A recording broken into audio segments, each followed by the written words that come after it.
గత ప్రభుత్వంలో మనకు పట్టాదారు పుస్తకాలు ఇవ్వడం జరిగింది. దాని మీద మన ఫోటోలు కాకుండా గత ప్రభుత్వ నాయకులు ఫోటోలు వేయడం జరిగింది. అలాగే ఎక్కడైతే మనకు పొలాలు ఉన్నాయో అక్కడంతా కూడా సర్వే రాళ్ల మీద వాళ్ళ ఫోటోలే వేసుకొని మనకు సర్వే రాళ్ళు కూడా పెట్టడం జరిగింది. గతంలో మీరు చూస్తే ఎలక్షన్ ముందు ఎంతో మంది రైతులు కానీ లేదా పొలాలు ఉన్నవాళ్ళు లేదా స్థలాలు ఉన్న వాళ్ళు కూడా ఎంతో ఇబ్బందులు పడుతున్నారు. ఎందుకంటే ల్యాండ్ టైటిలింగ్ యాక్ట్ అని తీసుకొచ్చి అది ఏమవుతుందన్న భయం ప్రతి ఒక్కరిలో కూడా కలిగింది. ఆ రోజు మన ముఖ్యమంత్రి వర్యులు శ్రీ నారా చంద్రబాబు నాయుడు గారు అందరికి కూడా మాట ఇచ్చారు. ప్రభుత్వం వచ్చిన తర్వాత వెంటనే ల్యాండ్ టైటిలింగ్ యాక్ట్ ని రద్దు చేస్తానని. ఆయన ఇచ్చిన మాట ప్రకారం ప్రభుత్వం వచ్చిన వెంటనే మొదటి సంతకం ల్యాండ్ టైటిలింగ్ యాక్ట్ మీద పెట్టి ప్రజలందరికీ కూడా భరోసా కలిగించడం జరిగింది. కూటమి ప్రభుత్వం ఏర్పడిన తర్వాత ముందుగా రెవెన్యూ సదస్సులు ఏర్పాటు చేసి, ఎందుకంటే గతంలో మనం చూస్తే ఈరోజు మనకు అంటే 1 ఎకరా ఉంటే మన పేరు మీద 10 ఎకరాలు 5 ఎకరాలు కూడా రిజిస్టర్ అయిపోయిన పరిస్థితులు. ఎందుకంటే అలా రిజిస్టర్ అవడం వల్ల మనకు సంక్షేమ పథకాలు ఏవైతే రావాలో అవన్నీ కూడా పేద ప్రజలకు ఇవ్వాల్సిన సంక్షేమ పథకాలు కూడా అందేవి కాదు. ఇలాంటివి చాలా వరకు పేద ప్రజలు ఇబ్బందులు పడుతున్నారు. గతంలో ఇలాంటి రెవెన్యూ సమస్యలు ఎన్నో అవకతవకలు జరిగి 1 ఎకరా ఉన్న వాళ్ళకి 10 ఎకరాలు చూపించడం లేదా 10 ఎకరాలు ఉన్న వాళ్ళకి తక్కువగా చూపించడం, ఇలాంటివి ఎన్నో అవకతవకలు జరిగి ప్రజలందరినీ కూడా ఇబ్బందులు పెట్టిన పరిస్థితులు మనం చూసాం. ఈరోజు అది లేకుండా కూటమి ప్రభుత్వం వచ్చిన తర్వాత అవన్నీ కూడా సర్వే చేయించడానికి రెవెన్యూ సదస్సులు గ్రామాల్లోనే పెట్టి అక్కడికే అధికారులు వచ్చి మీ అందరి దగ్గర అర్జీలు తీసుకొని అవన్నీ కూడా కరెక్షన్ చేశారు.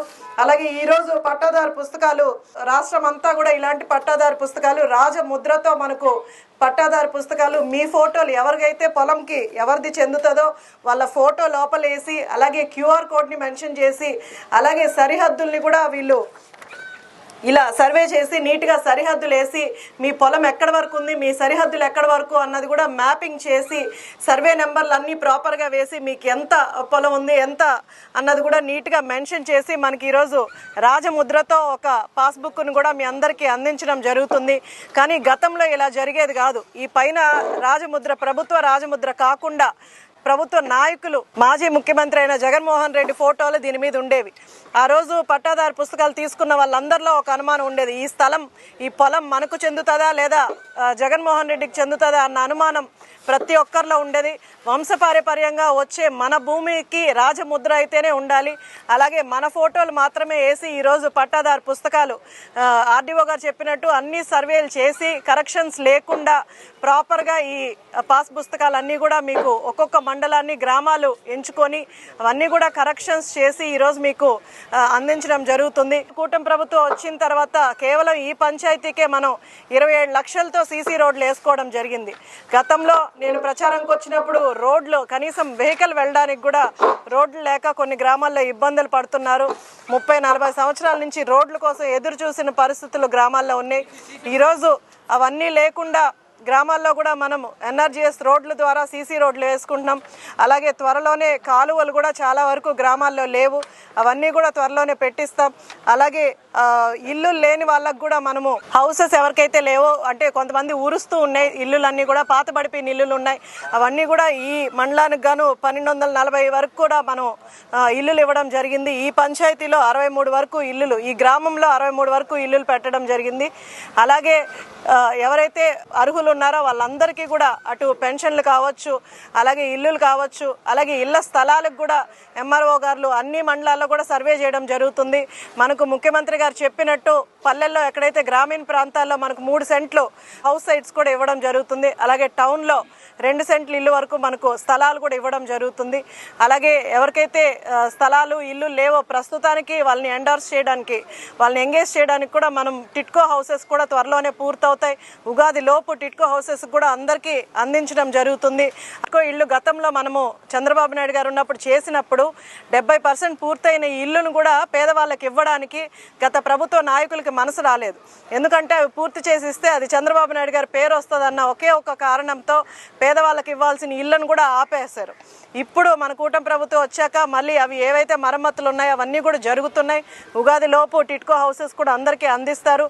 అలాగే ఏవైతే హౌసెస్ అన్నీ రిజిస్టర్ చేశారో అవన్నీ కూడా త్వరలోనే మీ అందరికీ కూడా శాంక్షన్ అయ్యి అందరికీ కూడా కొత్త ఇళ్ళు వస్తాయి. అన్నదాత సుఖీభవ కింద రైతన్నలకు ఎప్పుడూ అండగా నిలబడుతున్న ఏకైక పార్టీ మన తెలుగుదేశం పార్టీ. ఆయన అన్నదాత సుఖీభవ కింద సంవత్సరానికి 20,000 ఇస్తానని ఆ రోజు మాట ఇచ్చారు. 2 విడతలు అందరి రైతన్నల అకౌంట్కి నేరుగానే వాళ్ళకి పడడం జరిగింది. ఇంకొక విడత త్వరలోనే సెంట్రల్ ఫండ్స్ రాగానే ఇమీడియట్గా అవి కూడా శాంక్షన్ చేయడం జరుగుతుంది. శుక్రవారం మనం గ్రీవెన్స్ ఏర్పాటు చేస్తున్నాం.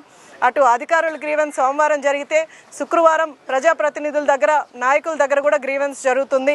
మీ సమస్యలన్నీ పరిష్కరించి ఒక మంచి ఒరవడిని తీసుకురావడానికే రాష్ట్రంలో ముఖ్యమంత్రి గారు పనిచేస్తున్నారు. అలాంటి ముఖ్యమంత్రి గారిని అలాంటి నాయకుల్ని మీరు ప్రోత్సహించగలిగితే, ఎందుకంటే నేను మీకు ఒక చిన్న ఎగ్జాంపుల్ చెప్తాను. సూలూరుపేటలో వరదలు వచ్చినప్పుడు ఒక గ్రామానికి విజిట్కి వెళ్తే గోపాలరెడ్డిపాలెంలో అక్కడ ఎస్టీ కాలనీలో మనకు అడుగు పెట్టడానికి కూడా ఇబ్బంది కలిగే విధంగా అక్కడంతా బురద, అంటే వర్షాలు పడడం వల్ల అదంతా కూడా బురద అయిపోయింది. ఏమంటే గతంలో మాకు రోడ్లు వేయలేదని వాళ్ళు అడిగారు. అందుకనే అక్కడ ఉన్న ఇల్లులు కూడా పాడైపోయి ఉన్నాయి. కాబట్టి హౌసింగ్ డిపార్ట్మెంట్ వాళ్ళని ఇమీడియట్గా పిలిచి అక్కడ ఉన్న ఇళ్ళన్నీ కూడా పెట్టించమని చెప్పాము. అలాగే ఎంపీడీఓ గారిని పిలిచి అక్కడ రోడ్స్ వేయించమని, ఆ రోడ్ శాంక్షన్ కూడా మనం పెట్టించి రోడ్ శాంక్షన్ కూడా చేయించాం. కానీ అక్కడ ఉన్న సర్పంచ్ మేము రోడ్లు వేయడానికి ఒప్పుకోవడానికి సంతకం పెట్టడానికి కూడా అడ్డుపడుతున్న పరిస్థితులు మనం చూస్తున్నాం. కాబట్టి లోకల్ బాడీ ఎలక్షన్స్ వస్తున్నాయి. మన వాళ్ళు మన సర్పంచులు ఉంటే రేపు అభివృద్ధి చేసుకోవడానికి సులువుగా ఉంటుంది. కాబట్టి ప్రజలు ఆలోచించాలి. ఒక మంచి నాయకుడిని రాష్ట్రానికి తీసుకొస్తే రాష్ట్ర అభివృద్ధికి మనం రేపు రోడ్లు వేసుకోవాలన్నా లేదా ఇల్లులు కట్టుకోవాలన్నా అన్నిటికీ కూడా మనకు అందుబాటులో ఉంటుంది. కాబట్టి ప్రజలు ఆలోచించి మంచి ప్రభుత్వాన్ని మంచి నాయకుడిని ముందుకు తీసుకెళ్లవలసిందిగా అందరినీ కోరుకుంటూ, ఈరోజు ఎవరికైతే పట్టాదారు పుస్తకాలు వచ్చాయో అవన్నీ కూడా ఇచ్చేస్తారు.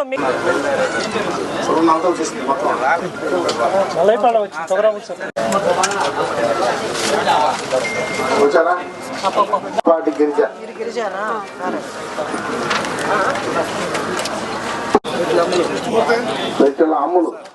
350 ఉంది. 2.5 పర్ బ్యాగ్. పేరు లోపల మీ ఫోటో ఉంటుంది, మీ పేరు ఉంటుంది, మీకు ఎంత ఉంది పొలం అన్నది ఇక్కడ అంతా నోట్ చేసి ఉంటారు. మీ సరిహద్దులు కూడా ఇక్కడ వేసి ఉంటారు. ఎంత ఉంది? 32 సెంట్లు. అన్నదాత సుఖీభావ పడుతుందా మీకు? 2 విడతలు పడిందా? పొలం బాగా పండిందా? యూరియా అందిందా మీకు?